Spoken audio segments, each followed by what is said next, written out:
In Battletech, certainly the mechs are the focus of the game, both politically, in terms of a military force, in terms of a tech base.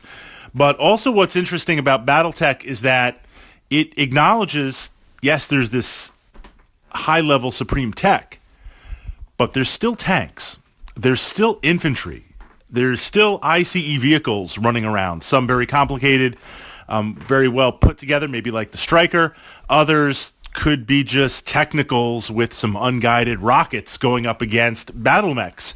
You can do it. You can cook up a battle value and play it from that perspective.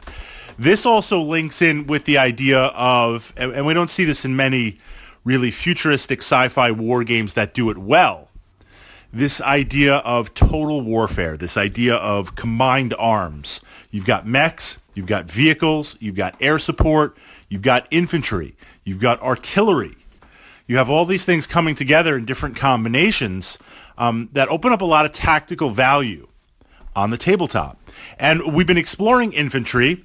We've been exploring some ideas of vehicles. What about fortifications? Because the rules are there, and it would seem like, based on the battle value, fortifications ranging from a simple bunker complex, maybe with 2 or 3 stands of infantry and a dedicated AC-5, AC-2, AC-10 type emplacement on there, maybe some short range and machine gun emplacements to protect it against infantry. Why don't we see more of these in Battletech? And my understanding, based on the creation rules, while there's not a lot of battle value for it, the cost, it's this idea, much like the City Tech rules, it can be destroyed. It's going to have a lot of fortification points. It's going to be able to take a lot of damage.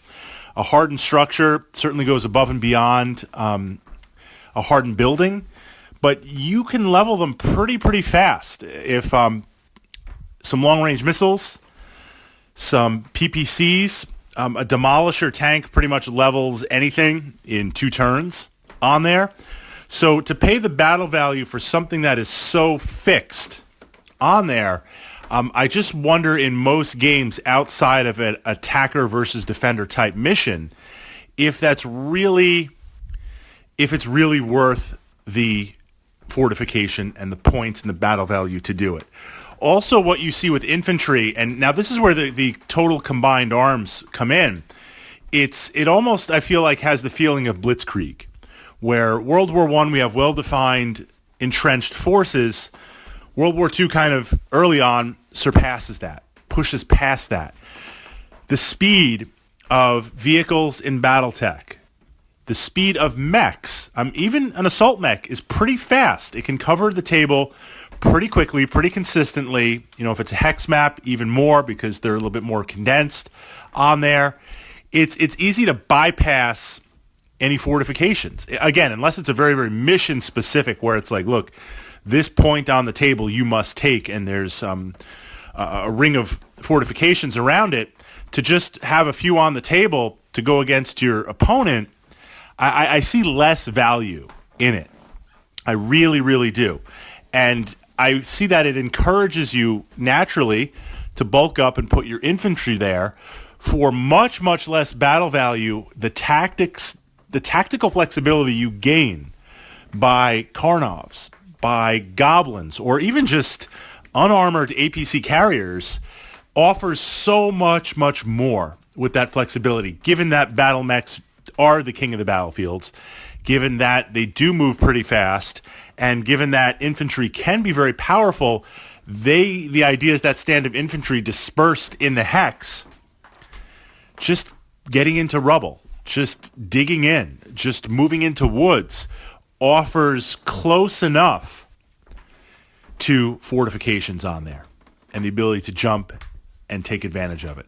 Your thoughts on it with fortifications outside of a specific mission.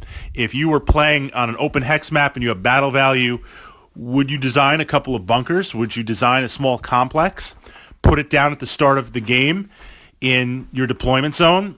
I mean, maybe if you had some LRM launchers, maybe as a way to protect that. But again, that battle value does add up for something in my mind that is static when Battletech, above and beyond everything else, is very, very, very dynamic.